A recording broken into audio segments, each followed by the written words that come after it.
কাজগুলো সদা হোক বিধান মতো, অসহায় মানুষের মুছবে ক্ষত।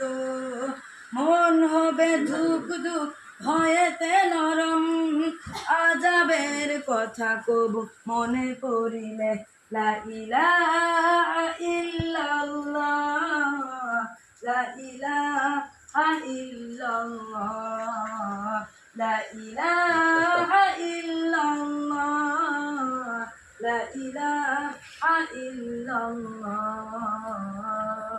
সকালটা শুরু হোক প্রভুর নামে, বিকেলটা শেষ হোক তারি স্মরণে। সকালটা শুরু হোক প্রভুর নামে, বিকেলটা শেষ হোক তারি স্মরণে। রাত হবে গুনগুন জিকিরে মুখর।